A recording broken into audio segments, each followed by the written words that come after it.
Hi, my name's Alex, and in this video we're going to use Vizion's Containerized Freight Tracking API to build a simple track and trace solution without any kind of coding. Typically, Vizion APIs will integrate very easily with any ERP, TMS, or in-house software, but today's focus is on a solution that requires nothing more than maybe some simple Excel formulas that you're likely already familiar with. First off, we'll briefly go over how to begin tracking containers using Google Sheets. Then we'll use that as the foundation of our track and trace system in Data Studio.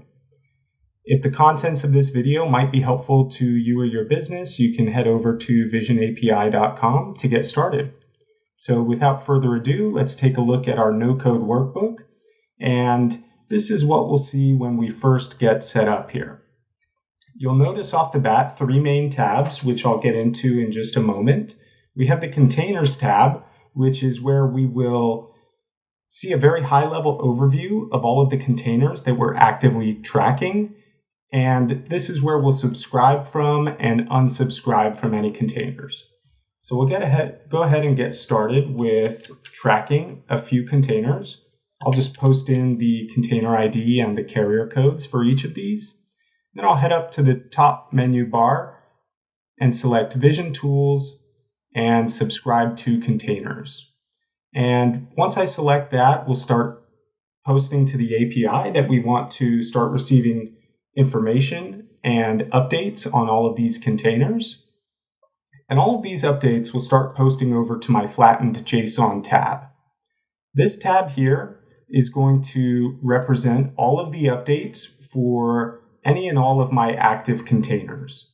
The API has very likely already posted many updates for these containers, but this will update once every minute and start flattening those JSON files into an easy Excel readable format. So I would expect within the next 60 seconds or so, we'll start seeing some updates here on my flattened JSON tab. And here they are, starting to roll in. So again, this is going to represent everything that I have currently actively tracking. And I'll demonstrate quickly one additional feature that will occur on a daily basis. I'm going to manually push this through right now, but it's a very simple notice on the last update time and the last update status for each of these containers. So here's an example where I see that I don't have any data on my flattened JSON tab, but the API is saying that, in fact, something was sent over. So I would expect in the next few seconds this to switch over to true and my flattened JSON tab to, in fact, show an update on this Hapag-Lloyd container. So, and it must have just come in while we were switching over. Here's that Hapag-Lloyd container that we were waiting for results on. And this flattened JSON tab, this is going to be where all of my track and trace information is drawn from. So another feature that I'll show very briefly is the archive functionality. And this is really used to kind of clean up my track and trace system so that I don't have all containers that I've ever subscribed to included here. So let's take this Yang Ming container, for example, and we'll just say that I've received this container. I no longer want to receive results posted to this flattened JSON tab. And once I check this box here to unsubscribe, I'll come up to Vizion Tools again, unsubscribe from the selection, and that will be removed from my Containers tab. Again, since I don't want to see any more tracking details here, I'll run through the archive feature, which is typically done once per day, but I'll put this through right now just so that we can see what happens. All of these containers that I unsubscribed from are removed from the flattened JSON tab so that it's not cluttering my track and trace. but it's brought over to the Archive tab so that any of this historical information is still available if I need to bring it up. So now that we've seen a couple of the basics of this no-code workbook, let's get started with building a very simple track and trace by going to datastudio.google.com, and we're going to create a blank report. Once we create this blank report, we need to add data, and we'll do that by finding our Google Sheet workbook. And I only care about information from the flattened JSON tab. So I'll go ahead and add this in. And now I have all of the data from the flattened JSON tab updating into Data Studio. Now that I'm beginning this process, I think there's one more thing that I believe would be helpful, and that would actually be some customer level information. So I'm going to add a column called customer, and we'll just give a few of these.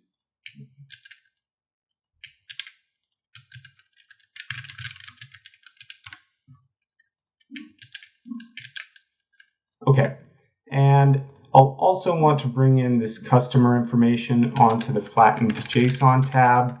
I'll do that by a simple VLOOKUP where we look for our reference ID back on this containers tab.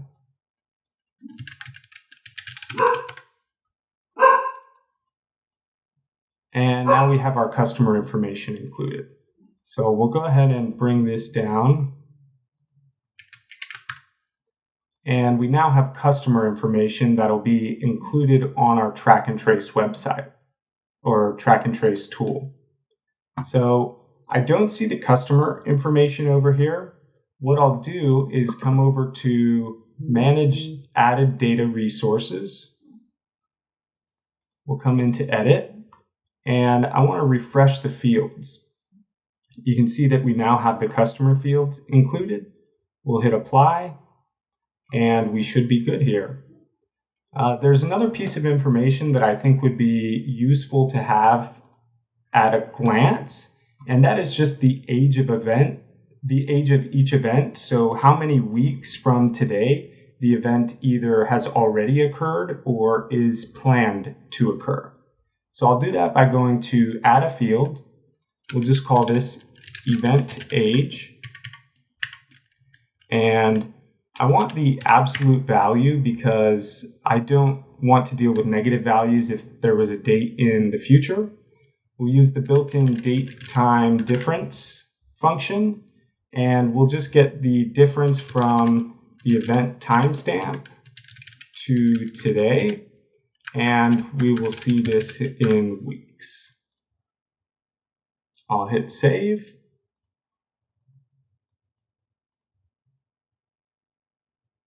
And now we have our event age. So we'll head back over to our data here. I do see the customer field, which is what we want. And we'll start off by adding a pivot table, which will display most of the information that we're interested in.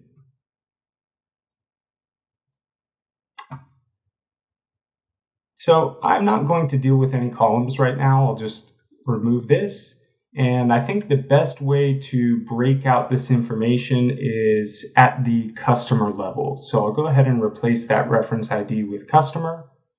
And you can see now that I have my customer 1 and customer 2.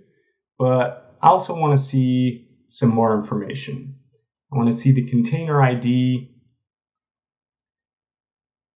maybe the last time that we saw an update or when this subsequent data is or was populated. I also want to see whether the events that are going to be displayed here have actually occurred or not. And we'll bring in my event age to see actually when, with respect to today, these events are supposed to occur. Okay, so I think this is because of that refresh that we did on the customer data. So I'll just come over to View and Refresh Data. All right, this is what we expected. A couple more pieces that I think would be helpful to have at a glance is the actual timestamp of the event, what the event itself is,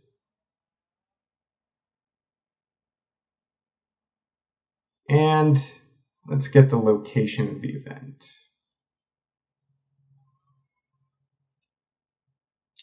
Okay, so actually there's one more thing that I want to add in here, and that's a link to the marine traffic website in case I want to take a look and see where the vessel is in real time. But you can see that there are a lot of null values here. I would expect that for things like a gate out, where this may have been on truck. So I'm just going to change this so that I don't see these null values and just kind of clean up my track and trace a little bit. So what we'll do for that is I'm going to add a dimension, create a field, and we'll call this marine traffic link. And we'll say with a simple case statement that when the event vessel IMO is not null, then give me the event vessel IMO.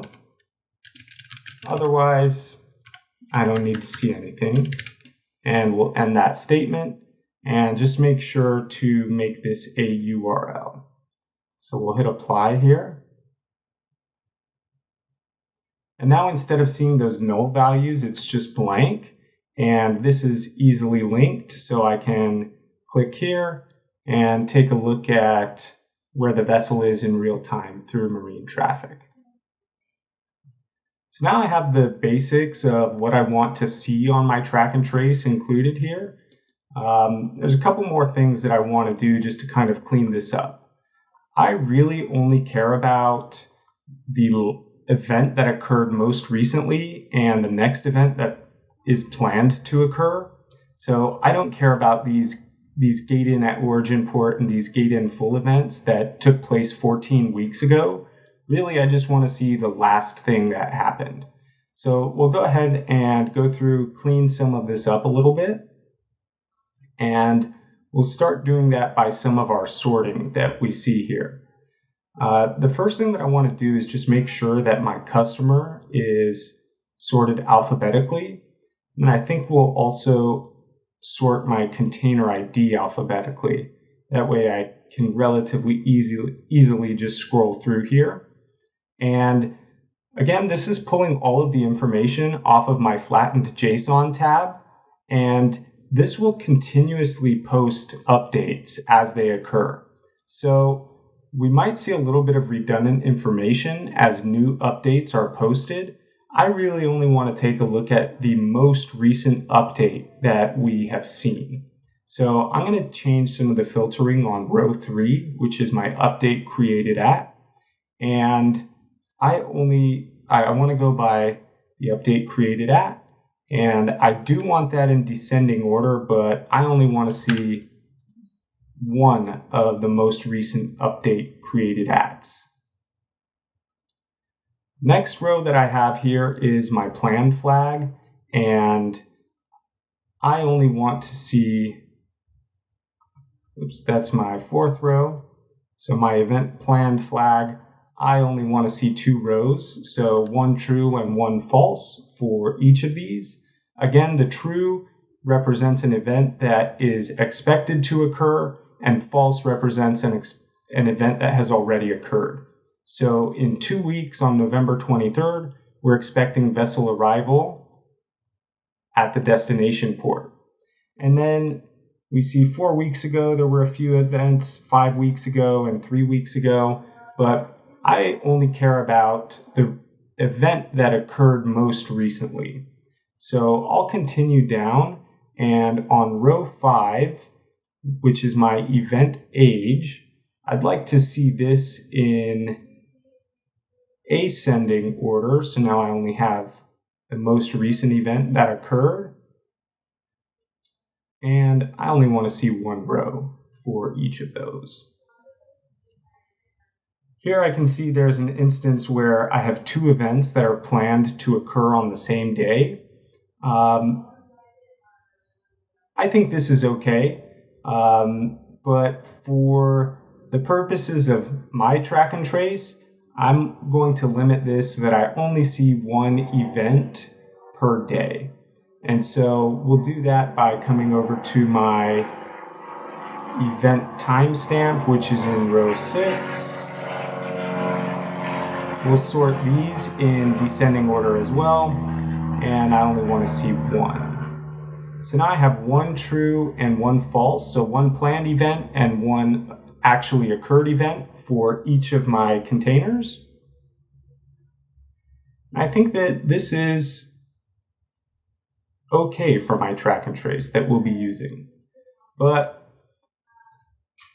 I only have a few containers that are included here, so I think it might be helpful to include some filters so where I can easily start searching for information as maybe a customer or one of my stakeholders might need this information. So we'll do a couple of drop-down lists here. This filter will actually change it to my customer. Then we'll add another for my container ID. So I think that this should work for my track and trace. We'll go ahead and hit view. And now let's say I need to take a look at all of my active containers for customer number 2. I'll just come here and take a look at only customer 2. And here are the 2 containers that I have active for customer number 2. In 2 weeks, we're expecting the vessel to depart. And 3 weeks ago, the container was loaded on the vessel. Now maybe, let's say that I have somebody who's requesting by container ID. I can come in here and just search this way and take a look at only this result.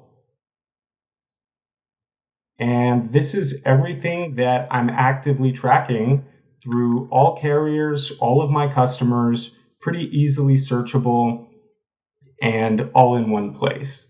So I hope this video was helpful, and it's very basic but did not require any kind of coding, and we got our own track and trace system set up in under 20 minutes.